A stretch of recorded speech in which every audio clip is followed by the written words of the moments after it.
बिस्मिल्लाहिर्रहमानिर्रहीम। अच्छा, कल हमने शुरू किया था केमिकल इंडस्ट्रीज इन पाकिस्तान, हमने कल शुरू की थी बेटा। और इसमें हमने शुरू कर लिया था फर्टिलाइजर, ठीक है ना। और फर्टिलाइजर के अंदर हमने जो है, फर्टिलाइजर में हमने डिस्कस कर लिया था एक कि फर्टिलाइजर जो है वो नाइट्रोजन, जो फर्टिलाइजर नाइट्रोजन, हमने डिस्कस कर लिया था कि नाइट्रोजन के जो फर्टिलाइजर्स हैं वो क्या होते हैं, उसके कंपाउंड्स, हम नाइट्रोजन के फर्टिलाइजर कैसे प्रिपेयर करते हैं। तो हमने कल डिस्कस कर लिया था नाइट्रोजन में अमोनियम सल्फेट, अमोनियम नाइट्रेट और इसके अलावा यूरिया। इसके बाद हमें जो है वो डिस्कस करना है, आज फॉस्फेटिक शुरू करना था। तो नेक्स्ट टॉपिक हम शुरू करते हैं, ये है फॉस्फेटिक फर्टिलाइजर। कल हमने ये बात डिस्कस की थी आप लोगों से कि एक्चुअली तीन मेजर एलिमेंट्स या एसेंशियल एलिमेंट्स होते हैं। तीन एसेंशियल एलिमेंट्स होते हैं जो कि प्लांट्स के लिए नेसेसरी हैं। उनमें नाइट्रोजन है, फास्फोरस है और इसके अलावा पोटेशियम है। और कल आपको मैंने डायग्राम में बताया था कि ये एलिमेंट जो है वो किस तरीके से प्लांट्स के किन चीजों को किस तरह से मैनेज करेंगे, कि रूट्स को, स्टेम को और लीफ को ये एलिमेंट्स मैनेज करते हैं। लिहाजा अब हम आते हैं फॉस्फेटिक फर्टिलाइजर पर। Phosphatic fertiliser they provide phosphorus the plants and soil. कि फॉस्फेटिक नाम से शो हो रहा है कि ये फर्टिलाइजर एक्चुअली प्लांट्स और सॉइल को जो है वो फॉस्फोरस जो है वो प्रोवाइड करते हैं। अच्छा जी, अब ये क्या होंगे? Phosphorus is required for the formation of nuclei, nucleic acid, lipoprotein and adenosine triphosphate. These fertilizer accelerates the fruits formation as well as growth and development of plant. They also resist the plants against disease. ये phosphorus का जो major work क्या हो गया बेटा, जरा major work को note करें। तो ये फ्रूट्स की ग्रोथ और डेवलपमेंट को जो है एक्सेलरेट करता है, ठीक है। ग्रोथ की डेवलपमेंट करता है, फ्रूट्स के जो ग्रोथ के लिए या फ्रूट्स की डेवलपमेंट को एक्सेलरेट करता है, फ्रूट्स फॉर्मेशन को। और इसके अलावा ये रेजिस्ट करता है प्लांट्स में जो डिफरेंट डिजीज होती हैं, उन डिजीज के लिए ये जो है प्रोटेस्ट करता है। और डिजीज जो है वो डिजीज के अगेंस्ट जो है ये क्या करेगा, रेजिस्ट करेगा, ताकि प्लांट्स की प्रोटेक्शन की जा सके। Deficiency of phosphorus fertiliser are phosphate and triple phosphate. Deficiency नहीं है बेटा, ये टाइप्स होगा, ठीक है। टाइप्स जो है फॉस्फोरस फर्टिलाइजर की, ये डेफिशिएंसी नहीं है। अगर डेफिशिएंसी होगी फॉस्फेट की, अगर प्लांट में फॉस्फेट की डेफिशिएंसी होगी तो उसके जो फ्रूट्स हैं वो एक्सेलरेटली फॉर्म नहीं होंगे, ठीक है ना। और उनकी डेवलपमेंट जो है वो स्लो हो जाएगी। और अगर कोई इन डिजीज प्लांट में होती है तो उस डिजीज को फिर प्रोटेक्शन नहीं हो पाएगी उस डिजीज से। ये फॉस्फोरस की जो है वो क्या होगी, डेफिशिएंसी से होगा। ये डेफिशिएंसी ये है, ये फॉस्फोरस फर्टिलाइजर जो है वो दो टाइप्स के होते हैं, एक फॉस्फेट होता है और एक ट्रिपल फॉस्फेट होता है। There are two types of fertiliser, phosphorus fertiliser और फॉस्फेटिक फर्टिलाइजर। एक फॉस्फेट होगा और एक को हम नाम देंगे ट्रिपल फॉस्फेट का। ये देखेंगे इस तरह का, ये फॉस्फेटिक फर्टिलाइजर जो हैं वो इस तरह से वर्क कर होते हैं, क्रिस्टलाइन फॉर्म में होते हैं और इस तरह से वर्क कर रहे होते हैं। अब आते हैं सुपर फॉस्फेट। सुपर फॉस्फेट क्या होगा? इट इज, ये आपके बुक में मौजूद है, इसमें से एमसीक्यू वगैरह पूछे जाते हैं। सुपर फॉस्फेट क्या होगा? It is mixture of calcium hydrogen phosphate and calcium sulphate. ये सारे कंपाउंड्स हैं, केमिकल कंपाउंड है। फर्टिलाइजर का मकसद ये नहीं कि कोई बहुत नई चीज है। ये हम कैल्शियम, फॉस्फोरस के, पोटेशियम के और नाइट्रोजन के कंपाउंड्स फॉर्म करते हैं। यही कंपाउंड्स बेसिकली जो है वो फर्टिलाइजर के तौर पे काम करेंगे, ओके। लिहाजा जो सुपर फॉस्फेट है, ये सुपर फॉस्फेट मिक्सर होता है। किस चीज का मिक्सर होता है? ये मिक्सर होता है हाइड्रोजन का, हाइड्रोजन फॉस्फेट का और कैल्शियम सल्फेट का जो मिक्सर होता है, इस मिक्सर को हम नाम देते हैं सुपर फॉस्फेट, ये कहलाता है। It contains about 18 to 20% assemblable P2O5 and can be prepared by heating phosphorite rock with concentrated sulfuric acid. इसमें कुछ अमाउंट में P2O5 फास्फोर डाइफॉस्फोरस पेंटॉक्साइड और इसको जो है हम फॉस्फोराइट रॉक्स को जब हीट करते हैं कॉन्सेंट्रेटेड सल्फ्यूरिक एसिड के साथ तो हम सुपर फॉस्फेट ऑब्टेन करते हैं। देखिए calcium phosphate plus H2O calcium biphosphate, ये कैल्शियम बायफॉस्फेट या कैल्शियम हाइड्रोजन फॉस्फेट कहलाता है। और जब इसे हम कैल्शियम हाइड्रोजन फॉस्फेट और ये आ गया कैल्शियम सल्फेट, इनका जो मिक्सर होगा इस मिक्सर को हम नाम क्या देंगे, इसे सुपर फॉस्फेट का जो है वो नाम दिया जाएगा। इसको एक्चुअली यहाँ पर कैल्शियम सल्फेट यहाँ पर भी आएगा H2O के बाद CSO4, ये कंबाइंड होकर मिक्स होकर क्या फॉर्म करेंगे, कैल्शियम फॉस्फेट एंड कैल्शियम बायफॉस्फेट। इनका जो मिक्सर होगा इस मिक्सर को हम नाम देंगे सुपर फॉस्फेट का। फिर ट्रिपल फॉस्फेट है, it is calcium hydrogen phosphate and can be prepared by the reaction of phosphorite rock with the phosphoric acid. ये भी उसी रिएक्शन से तैयार होगा। फॉस्फोराइट रॉक को जब हम सल्फ्यूरिक एसिड फॉस्फोरिक एसिड के साथ, ऊपर देखें फॉस्फोराइट रॉक्स को हम रिएक्ट किससे करवाते हैं, कॉन्सेंट्रेटेड सल्फ्यूरिक एसिड के साथ, तो उसे हम कैल्शियम फॉस्फेट ऑब्टेन करेंगे। उसे कैल्शियम सल्फेट के साथ मिक्स करते हैं तो हम ऑब्टेन कर लेते, तो जब कैल्शियम सल्फेट के साथ मिक्स करेंगे तो हम ऑब्टेन कर लेंगे सुपर फॉस्फेट। ट्रिपल फॉस्फेट को हम कैसे प्रिपेयर करेंगे कि हम फॉस्फोराइट रॉक को रिएक्ट करवाते हैं फॉस्फोरिक एसिड के साथ, हम ऑब्टेन कर लेंगे triple phosphate. Calcium phosphate plus hydrogen phosphate, ये फॉस्फोरिक एसिड कहलाता है बेटा, H3PO4 फॉस्फोरिक एसिड है, ये कैल्शियम बायफॉस्फेट। ठीक है बेटा, ये जो है ये कहलाता है, ये कहलाता है क्या, ये कहलाएगा triple phosphate. It contains 48% एसिमिलेबल P2O5। अब जरा गौर से देखिएगा, इसको ट्रिपल फॉस्फेट क्यों कहते हैं। यहाँ 18 से 20% P2O5 है सुपर फॉस्फेट में।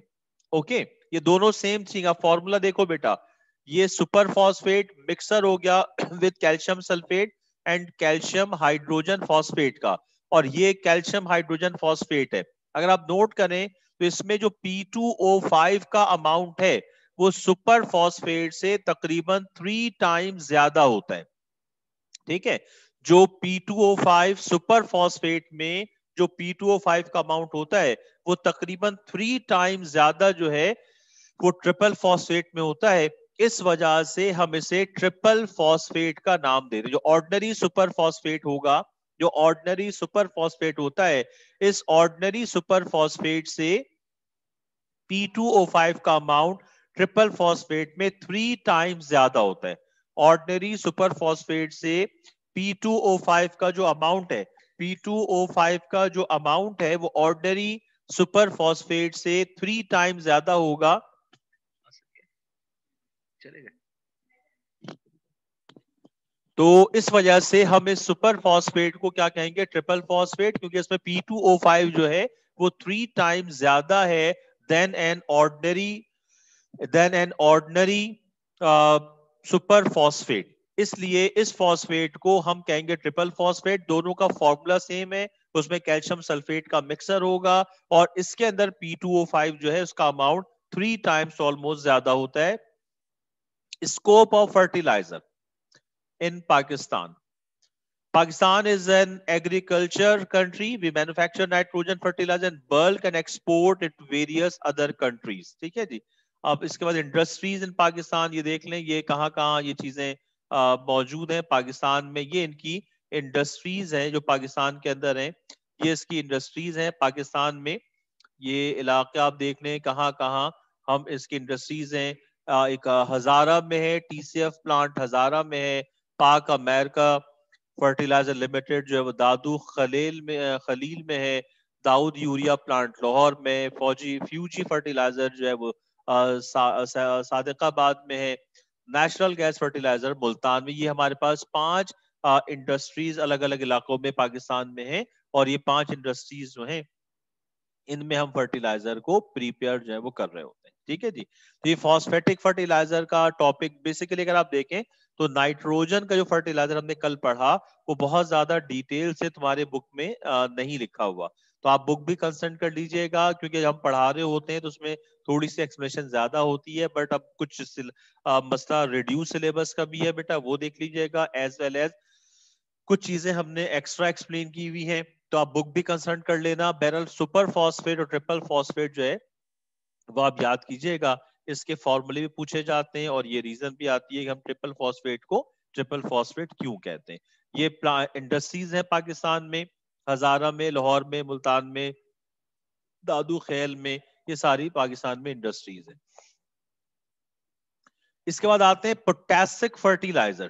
ठीक है बेटा, पोटेशिक फर्टिलाइजर जैसे भी आपको बताया मैंने कि पोटेशिक फर्टिलाइजर जो है उसमें क्या होगा, इसमें जो पोटेशियम जो मौजूद है, पोटेशियम जिसके अंदर मौजूद होगा एक्सेस अमाउंट में, लार्जर अमाउंट में, उस फर्टिलाइजर को हम कहेंगे पोटेशिक फर्टिलाइजर, जो प्रोवाइड करता है पोटेशियम प्लांट को और सॉइल को। बेसिकली सॉइल में से ही प्लांट में वो चीजें एब्जॉर्ब हो रही होती हैं। These are essential for the synthesis of starch, sugar, and fiber of plant. It play a vital role in photosynthesis, osmotic regulation, and the activation of enzyme system. Its deficiency causes poor development in the growing parts, purple or red coloration of leaves, and poor formation of fruits. ये दोनों आप देखिएगा, potassium potassium और इसके साथ साथ जो है जनाब, पोटेशियम के साथ जो फास्फोरस है, जो हमने इससे पहले पढ़ा, तो फास्फोरस और पोटेशियम दोनों क्या करते हैं, जो फ्रूट्स को पोटेशियम फास्फोरस क्या करता है बेटा, फ्रूट्स की फॉर्मेशन को एक्सेलरेट करता है। फ्रूट्स की फॉर्मेशन को जो है वो एक्सेलरेट करता है, और इसके साथ साथ उसमें जो डिजीज है उसको भी चेक कर रहा होता है कि प्लांट में कोई डिजीज अगर है तो उस डिजीज को जो है ये फास्फोरस रिमूव करता है या प्रोटेक्ट करता है प्लांट को फ्रॉम द डिजीज। पोटेशियम आप देखें, अगर पोटेशियम की कमी होती है, जो डेफिशिएंसी होती है, तो जिसकी डेवलपमेंट है वो पुअर डेवलपमेंट होती है। ग्रोइंग प्लांट्स प्लांट्स जो हैं वो स्लो स्लो आगे की तरफ बढ़ रहे होते हैं। इसके अलावा कुछ आप देखें कि लीफ के अंदर जो कुछ तो प्लांट्स जो रेड कलर के होते हैं या ग्रीन कलर के हो रहे हैं, जो लीफ है उसमें पर्पल रेड कलरेशन जो लीव्स में है वो एक्चुअली पोटेशियम की कमी की वजह से होती है। And poor formation of fruits, और फ्रूट्स की फॉर्मेशन बहुत ज्यादा पुअर होती है अगर पोटेशियम की डेफिशिएंसी हो तो। Potassium present in potassic fertilizer is in the form of K2 and especially required for the cultivation of coffee, corn, tobacco, potato. Most common potassic fertilizer are potassium nitrate and potassium sulfate. Potassium जो है वो present होता है किस form में, potassium oxide की शक्ल में मौजूद होगा बेटा। पोटेशियम ऑक्साइड की शक्ल में पोटेशियम जो है फर्टिलाइजर में होता है। और ये जो फर्टिलाइजर जो क्रॉप्स हैं, जो कल्टीवेशन हो रही है कॉफी की, कॉर्न की, टोबैको की और पोटैटो की, इसके लिए नेसेसरी है, एसेंशियल है कि हम पोटेशियम फर्टिलाइजर को यूज करें। और जो मोस्ट कॉमन फर्टिलाइजर है पोटेशियम नाइट्रेट है, और क्या है, पोटेशियम सल्फेट जो है, potassium nitrate KNO3 and potassium sulphate K2SO4, ये मोस्ट कॉमन फर्टिलाइजर है पोटेशियम के। ये इस तरह का पोटेशियम का फर्टिलाइजर ये होता है। इस तरह पोटेशियम फर्टिलाइजर डिफरेंट कलर्स में भी होते हैं ये, तो ये पोटेशियम का ये फर्टिलाइजर है। और इस फर्टिलाइजर को हम तो ज्यादा 3 एसेंशियल एलिमेंट्स जो प्लांट्स की ग्रोथ के लिए, प्लांट्स की स्ट्रेंथ के लिए नेसेसरी हैं, नाइट्रोजन, फास्फोरस एंड पोटेशियम। और ये तीनों जो एलिमेंट्स हैं इसके हमने अलग अलग कंपाउंड्स बना लिए हैं, ताकि जो प्लांट्स के अंदर जो डेफिशिएंसी होगी पोटेशियम की या सल्फर की या नाइट्रोजन की, उस डेफिशिएंसी के लिहाज से हम इनको यूज कर सकें। लिहाजा इस कंपाउंड को जो सॉइल और प्लांट को चाहिए होता है, सॉइल से प्लांट में जाता है, इसे हम नाम देते हैं फर्टिलाइजर का। ठीक है बेटा, इस तरह जनाब ये हमारा टॉपिक फर्टिलाइजर का कंप्लीट हो गया। फर्टिलाइजर का टॉपिक हमारा कंप्लीट हो गया। 3 टाइप्स के फर्टिलाइजर, नाइट्रोजन फर्टिलाइजर है, फॉस्फेटिक फर्टिलाइजर है, और इसके अलावा पोटेशिक फर्टिलाइजर है, ये हमने डिस्कस कर लिया। इसमें से आई थिंक सो जो फॉस्फेटिक फर्टिलाइजर है, दीज आर द वो आपके बुक में शायद लिखा हुआ है फॉस्फेट, ट्रिपल फॉस्फेट, वो आप देख लीजिएगा। तो फर्टिलाइजर का टॉपिक कंप्लीट हो गया। 3 टॉपिक्स है, मैंने आपसे कहा था कि इंशाल्लाह ताला हम इसी वीक चैप्टर नंबर 11 कंप्लीट कर लेंगे, फिर हम इंशाल्लाह ताला शुरू करेंगे जो चैप्टर 5 का रिमेनिंग पार्ट है, एक टॉपिक, और फिर उसके बाद ऑर्गेनिक केमिस्ट्री। तो मैं बार बार कह रहा हूं कि देखें कोर्स आपका फिजिबल है, क्लासेस ऑनलाइन हो या ऑफलाइन हो, क्लासेस आप लेते रहें। आज कुछ स्ट्रेंथ मुझे कम नजर आ रही है, तो देखें मैं आपसे कह चुका हूं, जिन बच्चों को अगर कोई प्रॉब्लम हो रही है, इंटरनेट में कोई प्रॉब्लम है, तो वो सेंटर कांटेक्ट करे। हम आपको कोई ना कोई इसका मेथड प्रोवाइड कर देंगे ताकि आपकी क्लास मिस ना हो पाए। एज वेल अगर कोई क्लास नेट या लाइट की वजह से मिस हो जाती है, तो आप एटलीस्ट रिकॉर्डेड लेक्चर लाजमी देखें जो हमने अपलोड कर देते हैं। हर रात वो अपलोड हो जाता है। तो सेंटर बहुत अब तक काम कर रहा है। तकरीबन आप देखिएगा हमारे यूट्यूब चैनल पर 600 के करीब वीडियोस हैं। 600 वीडियोस हैं, और मैं आपको ये गारंटेड कह रहा हूँ, पूरी कराची के सेंटर को चेक कर लें, इतनी इतनी ज्यादा और इतनी प्रॉपर वीडियोस कहीं भी नहीं होगी। या आप चेक कर सकते हैं, कहीं भी आप जाके चेक कर लें। तो इसी तरीके से आपका रिजल्ट भी आना चाहिए बेटा। जब हम हर टीचर अपनी एफर्ट कर रहे हैं, हर टीचर अपनी एफर्ट करे, तो आपका रिजल्ट भी आना चाहिए। और इसके लिए अटेंडेंस का ख्याल रखें, क्योंकि कुछ बच्चे जो हैं। अच्छा, अब बाकी सबको आवाज आ रही है बेटा? आवाज आ रही है? Yes sir. अच्छा निम्रा, आप चेक करो बेटा, आप या तो हैंड फ्री लगाएं, बाकियों को आवाज आ रही है। निम्रा आप हैंड फ्री सही करो, आप बाकियों की आवाज आ रही है बेटा। तो आप क्लासेस जो है बेटा रेगुलर लेते रहें, बिकॉज क्लासेस मिस होंगी तो आपको प्रॉब्लम होगी। और जहां पे ऑनलाइन हमारी खत्म होगी, हम वहीं से ऑफलाइन शुरू कर देंगे, क्योंकि ऑनलाइन में कोई इशू किसी को हो नहीं रहा। ठीक है जी। टेस्ट सिस्टम का मैंने आपको बता दिया था, वो हम उसको मैनेज करते हैं। टेस्ट आपको हम सेंड कर देंगे, शेड्यूल 1-2 दिन में आ जाएगा। ओके, तो फर्टिलाइजर का टॉपिक हमारा कंप्लीट हो गया बेटा।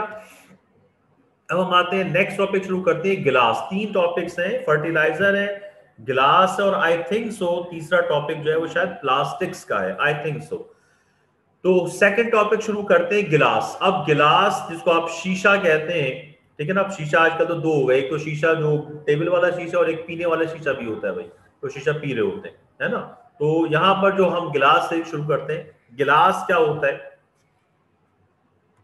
गिलास देखिएगा, any substance which solidifies from liquid state without crystallization is called as glass। ये इसकी एक डेफिनेशन बना ली गई है कि any substance which solidifies from liquid state without crystallization is called as glass।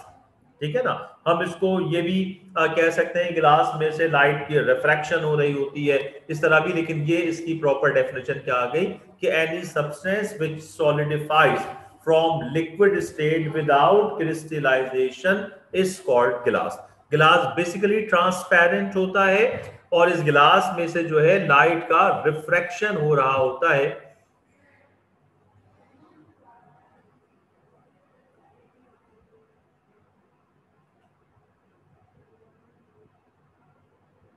बेटा जो बुक में है ना, वो तो एक एक लाइन की है। तो आप जो फॉस्फेटिक फर्टिलाइजर है ना, पोटेशिक फर्टिलाइजर, वो मैंने जो लिखवाई है एक पैराग्राफ है, ये कर लो, क्योंकि आप सेकंड ईयर में हो, थोड़ी सी बेहतर प्रिपरेशन करें।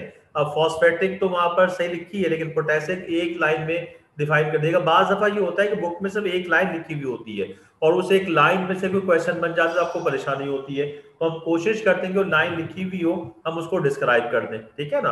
तो फर्स्ट ईयर के अंदर भी बहुत सारी ऐसी बातें थी, सेकेंड ईयर के अंदर बहुत कुछ ऐसा है। अगर आप कंपेयर करें बुक से और अपनी क्लास से, वो ऑनलाइन हो या ऑफलाइन हो, तो आपको अंदाजा होगा कि हम बहुत सारी बातें एक्स्ट्रा बताते हैं। उसकी 2 रीजंस हैं। एक रीजन तो ये है कि आपको प्रॉपर समझ में आ जाए, और दूसरी रीजन ये है कि अगर उसमें से कोई क्वेश्चन बन जाए तो आपको कोई प्रॉब्लम ना हो। तो बेहतर ये कि जो आपको ने पोटेशिक फर्टिलाइजर करवाया है ना, वो बहुत बड़ा है नहीं, वो 4-5 लाइनें हैं। तो आप यहां से ही कर लीजिएगा, एक लाइन को छोड़ दें, यहां से कर लें ताकि आपको याद रहे। बात दफा डेफिशिएंसी जो है, इसमें से वाइटामिन हम पढ़ेंगे, तो वाइटामिन की डेफिशिएंसी की जो रीजंस आ जाती हैं, तो वो रीजंस वगैरह जो है पूछ सकते हैं डेफिशिएंसी पोटेशियम की, कि जो चीज मौजूद है ना आपके, जो एक दफा दे दी गई है, उसमें सवाल बन सकते, तो बेहतर है यहां से कर लें। ठीक है बेटा। अच्छा, मैं एक और चीज सोच रहा था, वो हम बहरहाल इसको डिस्कस कर लेंगे जब कल हमारी क्लास होगी। तो उस क्लास में इसको डिस्कस करें कल, क्योंकि चैप्टर 11 हो जाएगा। मैं सोच रहा था कि इसके साथ में तुम्हें चैप्टर नंबर 10 पढ़ा दूं। 10 बेसिकली शॉर्ट नोट्स में आते हैं, 10th और 11 आते हैं शॉर्ट नोट्स में। तो मैं सोच रहा आपको चैप्टर 10 पढ़ा दूंगा, उसके में 3 टॉपिक्स हैं। तो हमारे इस दिसंबर के मंथ में ये हमारा छठा चैप्टर चल रहा है, 10th पढ़ लेंगे, 7वां चैप्टर हो जाएगा, फिर सिर्फ ऑर्गेनिक केमिस्ट्री बचेगी। और अब बहुत आराम से आपको डिटेल में ऑर्गेनिक केमिस्ट्री में चैप्टर 9 में कोशिश करूंगा, क्योंकि अगर 10-11 जनवरी से क्लासेस शुरू हो जाती हैं और आपके एग्जाम अगर एक्सटेंड होते हैं, तो मैं कोशिश करूंगा कि मैं आपको ऑर्गेनिक केमिस्ट्री पूरी पढ़ा दूं ताकि आगे तुम्हें प्रॉब्लम ना हो। देखिए कि मेडिकल में भी जाके ऑर्गेनिक केमिस्ट्री से बहुत सारी बातें आती हैं। एप्टीट्यूड टेस्ट में टोटल चैप्टर नंबर 9 आएगा, उसमें कोई एप्टीट्यूड टेस्ट का कोई रिड्यूस सिलेबस नहीं है। और जिन बच्चों ने एप्टीट्यूड टेस्ट में एडमिशन लिया है, जब वो एप्टीट्यूड टेस्ट में जाएंगे तो वहां पर चीजें शॉर्टकट तरीके से पढ़ाई जाती हैं। अगर आप अभी एप्टीट्यूड टेस्ट में जा रहे हैं पढ़ने और उन्होंने सेकेंड ईयर आपको शुरू कर दी है, तो उसके समझ में आने की रीजन ये है शॉर्टकट कि आपने उसको सेंटर में समझा हुआ है। अगर कोई बच्चा सेंटर में ना पढ़े और डायरेक्ट एप्टीट्यूड टेस्ट जाके पढ़ लेगा, उसके कुछ भी समझ में नहीं आएगा। तो आप इस बात को रियलाइज करें कि जो तुम सेंटर में पढ़ रहे हो, इसकी वजह से एप्टीट्यूड टेस्ट समझ में आ रहा है। चंद एक चीजें होती हैं कि जो वहां पर शॉर्टकट में शायद ज्यादा समझ में आ जाती हैं, सेंटर में कुछ कम आई हैं। कुछ चीजें होती हैं जो सेंटर में ज्यादा आई हैं और उसके बेस पे एप्टीट्यूड समझ में आ जाता है। लेकिन अगर आप सेंटर में पढ़े बगैर एप्टीट्यूड टेस्ट पढ़ोगे तो आपकी समझ में बिल्कुल भी नहीं आएगा। समझ में आई बात बेटा? तो मैं कोशिश करूंगा कि चैप्टर नंबर 10 मैं 11 के बाद आपको चैप्टर नंबर 10 पढ़ा दूं और इस तरह हमारा एक सेट कंप्लीट हो जाएगा इनऑर्गेनिक केमिस्ट्री का, इंडस्ट्रियल और बायोकेमिस्ट्री का। फिर सिर्फ बच जाएगी ऑर्गेनिक केमिस्ट्री। अच्छा, चैप्टर नंबर 10 में डिटेल तो बहुत है, हम कुछ चीजें एक्सप्लेन भी कर देंगे, लेकिन आपको शॉर्ट नोट्स याद करने हैं। 3 टॉपिक्स तुम्हारे बुक में है और सिलेबस में, वो 3 याद करने। वो 3 याद कर लोगे, दैट्स इनफ। एक मैं एक्स्ट्रा कराऊंगा, आई थिंक विटामिन नहीं है, बट विटामिन से एमसीक्यूज आते हैं। अगर एक आध एमसीक्यूज आ गया तो आप उस पर प्रोटेस्ट नहीं कर सकते। तो मैं ये सारी बातें एडवांस में इसलिए बताता हूं कि आपके जहन में रहे, ठीक है ना बेटा? तो मैं कोशिश करूंगा कि मैं चैप्टर नंबर 10 आपको पहले पढ़ा दूं। 3 टॉपिक्स पढ़ने के बाद हम उसके बाद में आपको ऑर्गेनिक में पूरी कोशिश मेरी होगी और पूरी तरीके से कि मैं आपको पूरी ऑर्गेनिक पढ़ाऊं। 9 चैप्टर में 2 टॉपिक्स हैं 12 में से, तो मैं चाहूंगा पूरे पढ़ लो ताकि आगे तुम्हें आसानी होगी। जिस फील्ड में जाओगे अगर वहां केमिस्ट्री है तो 9 चैप्टर वहां पे इन्वॉल्व होगा, ठीक है बेटा? तो मैं आपसे डिस्कस इसलिए करता हूं कि आपका माइंड बने, साथ में आपके सजेशंस हो। जब तुम सजेस्ट करते हो, तुमसे शेयरिंग करते हैं, तो आपका एक माइंड मेकअप हो जाता है, आप फिर उसको बेहतर तरीके से पढ़ पाओगे। अब मैं तो कह दूं कल मैं क्लास ओपन करूंगा तो चैप्टर 10 पढ़ा रहे हैं, तो आपको मजबूरन पढ़ना पड़ेगा। देखिए, आपको पता नहीं कि सर ने क्या पढ़ाना है, हमने चैप्टर 10 शुरू कर दिया, ऑर्गेनिक शुरू कर दी। तो मैं हर चैप्टर के एंड में अगले चैप्टर से मुतालिक आपसे डिस्कस करता हूं, हम बताते हैं कि हम कैसे पढ़ाएंगे, क्या कुछ पढ़ाएंगे, ताकि आप मेंटली प्रिपेयर रहें और आपको ये पता हो कि चैप्टर में कोई क्लास मिस हो जाएगी तो उसका इंपैक्ट अगली क्लास में क्या आएगा। तो इस वजह से आप थोड़ा सा, आपसे मैं ये डिस्कस कर रहा हूं, आप मुझे मैसेज भी कर सकते हैं कि भाई मैं चैप्टर 10 शुरू करूं ना करूं। सजेशंस है, बेटर है कि हम 10 पढ़ लें और फिर पूरी ऑर्गेनिक पढ़ लें, ठीक है? बेटर हम कल और डिस्कस कर लेंगे जब हमारा चैप्टर 11 कंप्लीट होगा। तो गिलास हम कहेंगे any substance which solidifies from liquid state without crystallisation is called as glass, ठीक है बेटा? अब आ जाए, commonly the word glass means transparent substance obtained by fusion of metal oxide with sand। ये गिलास की जो मीनिंग है, जो गिलास की मीनिंग है वो क्या है? गिलास की जो मीनिंग है वो मीनिंग गिलास की क्या है कि गिलास के माने हैं transparent substance obtained by fusion of metal oxide with sand। जब मेटल ऑक्साइड को सैंड के साथ, मेटल ऑक्साइड को मतलब सैंड के साथ फ्यूज करते हैं, मिक्स करते हैं स्पेसिफिक कंडीशंस पर, तो हम एक ट्रांसपेरेंट सब्सटेंस ऑब्टेन कर लेते हैं ऑन हार्डनेस, उससे हम नाम देते हैं गिलास का। तो गिलास की जो मीनिंग्स है, वर्ड गिलास के बारे ट्रांसपेरेंट सब्सटेंस है जो मेटल ऑक्साइड और सैंड के फ्यूजन की वजह से ऑब्टेन होता है।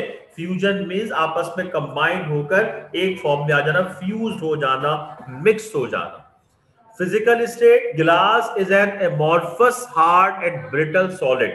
It does not have a sharp melting point and to be super cooled liquid of infinite viscosity। ये जो चीज है, ये चीज आपके जो है वो एमसीक्यूज में आ सकती है बेटा, कि गिलास बेसिकली क्या होगा, ये एक सुपर कूल्ड लिक्विड होगा। गिलास जो है ये क्या है, ये सुपर कूल्ड लिक्विड होता है with infinite viscosity. Glass is a super cooled liquid with infinite viscosity। ठीक है बेटा, कि ग्लास एक सुपर कूल्ड लिक्विड है जिसकी इनफाइनाइट विस्कोसिटी होती है और ये बेसिकली ट्रांसपेरेंट होगा। ठीक है जी। इसके बाद हम आ जाए अगर, तो ये देखिएगा ये ग्लास की शेप है, यहाँ पर आपको ये अगर आप और से देखें तो ये तकरीबन आपको थोड़ा सा स्लाइटली ये ग्लास स्लैब नजर आ रहा है। ये बेसिकली सुपर कूल्ड लिक्विड होता है। ये बेसिकली क्या होगा बेटा, ये सुपर कूल्ड लिक्विड होता है गिलास, जिसका कोई शेप नहीं होता और इसकी विस्कोसिटी इनफाइनाइट होती है। इसकी जो विस्कोसिटी है वो इनफाइनाइट होती है, सुपर कूल्ड लिक्विड होता है, एमॉर्फस सॉलिड होता है। गिलास बेसिकली क्या होगा, गिलास एक एमॉर्फस सॉलिड है जिसका कोई स्पेसिफाइड ज्योमेट्रिकल शेप नहीं होता, हार्ड होता है, ब्रिटल होता है और इसका मेल्टिंग पॉइंट शार्प नहीं होता।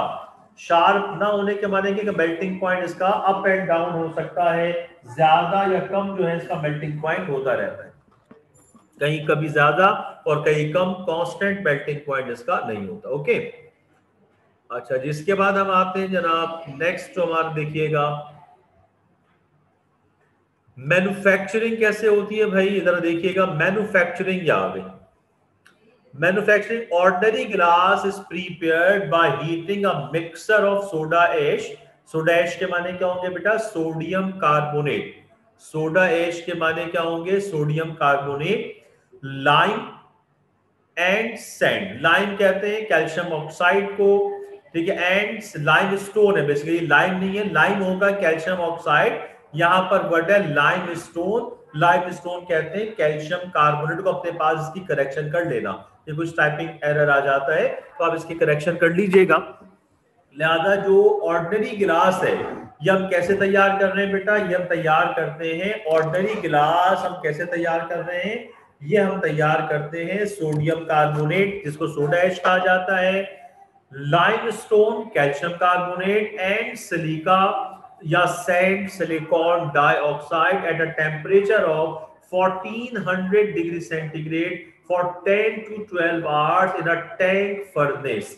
एक फर्नेस होता है, उसमें 10 से 12 घंटे तक इनको मिक्स किया जाता है, मिलाया जाता है। जैसा आप देखेंगे, आप जब कभी आपने कहीं कंस्ट्रक्शन देखी हो बिल्डिंग की, तो वहां पर जो प्लास्टर करने के लिए ऊपर छत के लिए एक जो है वो मशीन आती है, इसमें हम सीमेंट और सैंड को मिलाते हैं। मशीन से हम सीमेंट को और सैंड को जो है मिलाते हैं।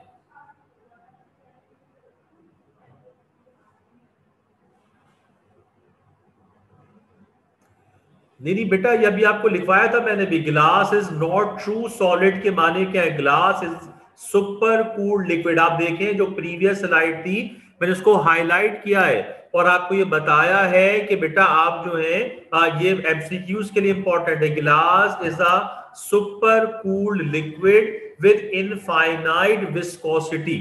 ये ट्रू सॉलिड नहीं है।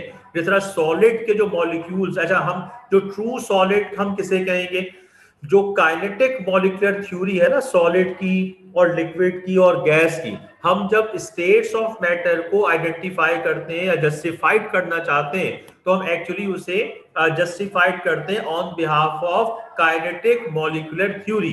तो सॉलिड के जो मॉलिक्यूल्स हैं वो क्लोजली पैक्ड होते हैं, ह्यूज मॉलिक्यूलर फोर्सेस होती हैं और अपनी जगह वाइब्रेट हो रहे होते हैं। ये जैसा अगर आप वाटर को आइस में कन्वर्ट कर लें वो सॉलिड हो जाएगा, लेकिन वो एक्चुअली वाटर से कन्वर्ट हुआ, उसके अंदर मॉलिक्यूल्स जो हैं वो सॉलिड वाले होते हैं। ग्लास जो है ये सुपर कूल्ड लिक्विड होता है, एमॉर्फस होता है, ये सॉलिडिफाइड फॉर्म में आ जाता है, लेकिन इसको हम कहते हैं this is a super cooled liquid with infinite viscosity. इसको हम ट्रू सॉलिड नहीं कहते। ठीक है बेटा, तो इसको हम एक फर्नेस में डालते हैं 10 से 12 आवर्स तक, और जब इसको मिक्स करते हैं, हीट करते हैं, तो हम Na2O CaO 0.6 SiO2 ऑब्टेन करते हैं। और ये जनाब the main steps involve in glass making are fusion of raw materials, shaping, annealing and finishing. ये 4 स्टेप्स हैं, इसको तो अच्छी तरह समझिएगा बेटा। ये 4 स्टेप्स हैं जिसके जरिए हम गिलास मेंटेन करते हैं। पहले फ्यूजन ऑफ रॉ मटेरियल, ये आपके पास इक्वेशन लिखी हुई है, ये रॉ मटेरियल को फ्यूज्ड कर दिया गया। फिर शेपिंग, इसको शेप किया जाएगा, एनिलिंग जिसको डिजाइन किया जाता है, एंड देन फिनिशिंग। ठीक है बेटा, ओके। इसके बाद हम आते हैं टाइप्स ऑफ गिलास। नंबर 1, सॉफ्ट गिलास। It is made by fusing soda ash, sand and limestone together at approximate composition of Na2O CaO 0.6 SiO2. ये सोडा ग्लास कहलाता है।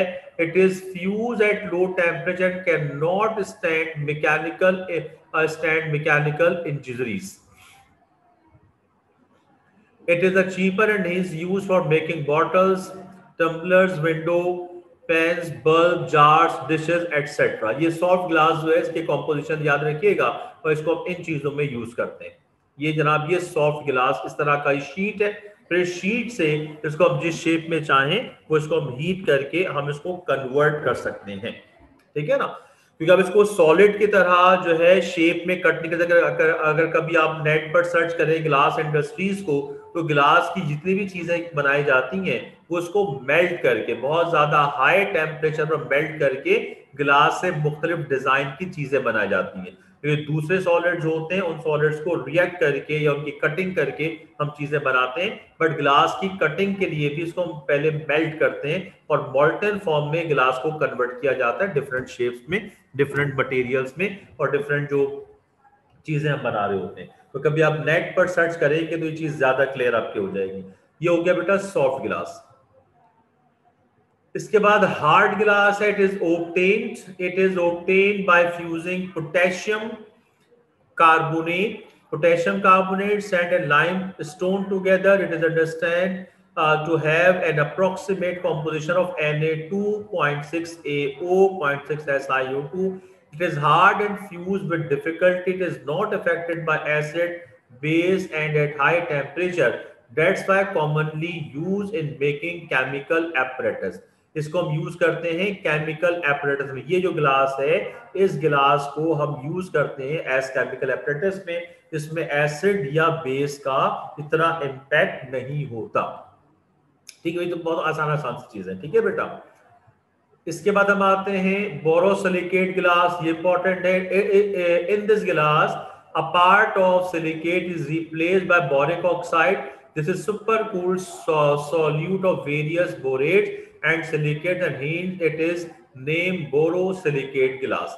इसमें हम क्या करते हैं कि इसमें हम जो पार्ट होता है सिलिका का, उस सिलिका को हम कन्वर्ट कर लेते हैं बोरिक ऑक्साइड में। हमने बोरॉन ऑक्साइड में जब हमने एल्यूमिनियम पढ़ा था तो उसमें हमने कंपाउंड ऑफ बोरॉन में इसको डिस्कस किया था कि ग्लास बनाने में काम आता है। ये बोरिक ऑक्साइड को हम क्या करते हैं, सिलिका से रिप्लेस कर देते हैं, और इसलिए इसको हम नाम देते हैं बोरोसिलिकेट का। It is obtained by fusing mixer, limestone, borax and alkali carbonate, sometimes little alumina. इन सब को मिलाकर हम बोरोसिलिकेट ग्लास फॉर्म करते हैं। Aluminium oxide and zinc oxide are also added to them. Addition of borate make the glass more durable, and the addition of aluminium oxide and zinc oxide increase its thermal and chemical resistivity. Borate glass is available in two most common trade named Pyrex and Jena, and widely used in making laboratory apparatus. Jena और Pyrex glasses जो हैं ये laboratory apparatus में इस्तेमाल होते हैं। ये heat resistant होते हैं और ये बहुत important glasses हैं। अभी आपको इसकी डायग्राम दिखाता हूँ मैं। Thermometers, kitchen wares, television, tube, insulators है, ये इनकी प्रिपरेशन है। तो इस तरह का देखिएगा, ये बोरेट ग्लास आपको थिकनेस से अंदाजा हो रहा है। तो जो बोरेट ग्लासेस हैं या बोरोसिलिकेट ग्लासेस हैं, इनकी मॉडिफाइड फॉर्म जिसमें जिंक ऑक्साइड, एल्यूमिनियम ऑक्साइड भी शामिल कर दिया जाता है। ये मॉडिफाइड फॉर्म जो है पायरेक्स और जीना ग्लासेस जो है वो कहलाते हैं। ठीक है बेटा, ये जो है ये जीना ग्लासेस और पायरेक्स ग्लासेस कहलाती है। इसके बाद कलर्ड ग्लासेस हैं, लेकिन वो हम कल ही पढ़ पाएंगे, टाइम कम है, तो थोड़ा सा इसको मैं आपको और मेंशन कर दूं, फिर आपसे हम डिस्कस कर लेते हैं। तो ये हमारे ग्लास का टॉपिक जो है, इसमें एक रह गया कलर्ड ग्लास, और उसमें से एमसीक्यू जो है पूछा जा सकता है। ये हाई टेम्परेचर पर मेल्ट नहीं होते, इनके लिए एक बहुत ही स्पेसिफिक टेम्परेचर है, जो हम नॉर्मल रूटीन में जो हमारा टेम्परेचर होता है उस टेम्परेचर में ये मेल्ट नहीं होते। ठीक है बेटा, इस वजह से जो बोरोसिलिकेट, पायरेक्स और जीना ग्लासेस, आपके घर में जो पानी का ग्लास है उसको आप बर्नर पर रखेंगे ब्रेक हो जाएगा, लेकिन आप जो बीकर है जब उसको बर्नर पर रखते हो तो बीकर जो है ब्रेक नहीं होता, उसमें पानी बॉइल्ड हो जाता है। और पानी के बॉइल्ड होने के माने क्या है कि उसका टेम्परेचर है 100 डिग्री सेंटीग्रेड। तो लाजमी सी बात है, जब उस पानी का टेम्परेचर 100 डिग्री सेंटीग्रेड है तो ऑब्वियसली जो बीकर होगा उसका टेम्परेचर भी 100 डिग्री सेंटीग्रेड होगा, लेकिन वो टूटता नहीं है जबकि घर का ग्लास टूट जाएगा। इसलिए हम इस ग्लासेस को इंसुलेटर के तौर पे इस्तेमाल करते हैं, टेलीविजन में, किचन एसेसरीज में इन ग्लासेस को इस्तेमाल किया जाता है। और जो आप देखें कि आज विंडो में कुछ ग्लासेस हैं, टेबल जो आपकी सेंट्रल टेबल होती है, डाइनिंग टेबल होती है, उन तमाम में सर को थोड़े एक्सपेंसिव होते हैं, रेट्स इनके बेहतर डिफरेंट होंगे। तो हमने पहले पढ़ा था सोडा ग्लास, नॉर्मल ग्लास या सॉफ्ट ग्लासेस, उसके रेट्स कम होते हैं, चीपर होता है। जो इसके बाद के ग्लासेस हैं वो महंगे होंगे, बोरो हार्ड ग्लासेस उससे महंगे होंगे, बोरोसिलिकेट जो है वो और एक्सपेंसिव होते हैं। इस तरीके से इन ग्लासेस के जो रेट्स हैं वो इसके जो कॉम्पोजिशन के लिहाज से रेट्स बढ़ जाते हैं। इसमें हार्ड कलर्ड ग्लास रह गया बेटा, और इसके बाद फिर हम इंशाल्लाह ताला कल लास्ट टॉपिक पढ़ के कलर्ड ग्लास के बाद और हम कंप्लीट कर देंगे चैप्टर 11, और फिर इंशाल्लाह ताला हम कोशिश करते हैं कि आई थिंक सो मैं चैप्टर नंबर 10 पहले पढ़ा दूं आपको, उसके बाद हम आगे चलेंगे। ठीक है बेटा, okay, that's all today. Time बिल्कुल एंड हो रहा है, फिर इंशाल्लाह कल हम डिस्कस करेंगे बाकी चीजें। That's all today. जो भी अगर इशू है तो आप मुझे डायरेक्ट मैसेज कर सकते हैं, व्हाट्सएप कर सकते हैं मेरे नंबर पे, मेरा नंबर आप सबके पास होगा, तो आप मुझे व्हाट्सएप कर सकते हैं। ठीक है बेटा, जो भी प्रॉब्लम्स आपको हैं, कुछ कहना चाहते हैं, कुछ सजेस्ट करना चाहते हो, आप मुझे व्हाट्सएप कर दीजिएगा। Okay, that's all today.